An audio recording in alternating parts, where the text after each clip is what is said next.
அதிகாரம் 5. கர்த்தருடைய ஆலயத்துக்காக சாலமோன் செய்த வேலையெல்லாம் முடிந்தபோது சாலமோன் தன் தகப்பனாகிய தாவீது பரிசுத்தம் பண்ணும்படி நேர்ந்தவைகளை கொண்டு வந்து வெள்ளியையும் பொன்னையும் சகல பணிமுட்டுகளையும் தேவனுடைய ஆலயத்தின் பொக்கிஷங்களில் வைத்தான். பின்பு கர்த்தருடைய உடன்படிக்கை பெட்டியை சீயோன் என்னும் தாவீதின் நகரத்திலிருந்து கொண்டு வரும்படி சாலமோன் இஸ்ரவேலின் மூப்பரையும் கோத்திர பிரபுக்களாகிய இஸ்ரவேல் புத்திரரின் வம்சத் தலைவர் எல்லாரையும் எருசலேமிலே கூடி வரச் செய்தான். அப்படியே இஸ்ரவேலர் எல்லாரும் 7ஆம் மாதத்தின் பண்டிகையிலே ராஜாவினிடத்தில் கூடி வந்தார்கள். இஸ்ரவேலின் மூப்பர் எல்லாரும் வந்த பின்பு லேவியர் பெட்டியை எடுத்து பெட்டியையும் ஆசரிப்பு கூடாரத்தையும் கூடாரத்தில் இருக்கிற பரிசுத்த பணிமுட்டுகளையும் கொண்டு வந்தார்கள். அவைகளை கொண்டு வந்தவர்கள் லேவியரான ஆசாரியரே. ராஜாவாகிய சாலமோனும் அவனோடே கூடின இஸ்ரவேல் சபையார் அனைவரும் பெட்டிக்கு முன்பாக எண்ணிக்கைக்கும் தொகைக்கும் அடங்காத ஏராளமான ஆடு மாடுகளை பலியிட்டார்கள். அப்படியே ஆசாரியர் கர்த்தருடைய உடன்படிக்கை பெட்டியை ஆலயத்தின் சந்நிதியாகிய மகா பரிசுத்தமான ஸ்தலத்திலே கேருபீன்களுடைய செட்டைகளுக்கு கீழாக கொண்டு வந்து வைத்தார்கள்.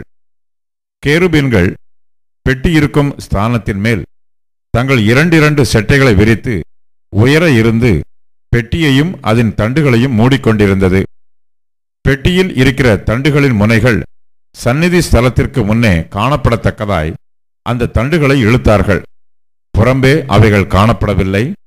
அது இந்நாள் வரைக்கும் அங்கே இருக்கிறது. இஸ்ரவேல் புத்திரர் எகிப்திலிருந்து புறப்பட்ட பின் கர்த்தர் ஓரேபிலே அவர்களோடு உடன்படிக்கை பண்ணினபோது மோசே அந்த பெட்டியிலே வைத்த 2 கற்பலகைகளை அல்லாமல் அதிலே வேறொன்றும் இருந்ததில்லை. வகுப்புகளின் முறைகளை பாராமல் ஆசாரியர் எல்லோரும் தங்களை பரிசுத்தம் பண்ணி கொண்டார்கள். ஆசாப், ஏமான், எதுத்தூனுடைய கூட்டத்தாரும் அவர்களுடைய குமாரர் சகோதரருடைய கூட்டத்தாருமாகிய பாடகரான லேவியர் அனைவரும் மெல்லிய புடவைகளை தரித்து கைத்தாளங்களையும் தம்புர்களையும் சுர மண்டலங்களையும் பிடித்து பலிபீடத்திற்கு கிழக்கே நின்றார்கள். அவர்களோடும் கூட பூரிகைகளை ஊதுகிற ஆசாரியர்கள் 120 பேர் நின்றார்கள். அவர்கள் ஒருமிக்க பூரிகைகளை ஊதி ஏகசத்தமாய் கர்த்தரை துதித்து ஸ்தோத்திரித்து பாடினார்கள்.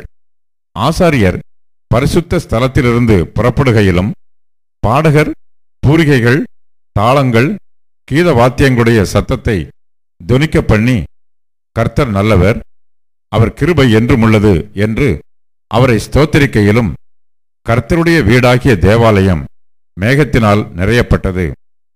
அந்த மேகத்தின் நிமித்தம் ஆசாரியர்கள் ஊழியம் செய்து நிற்கக்கூடாமற் போயிற்று.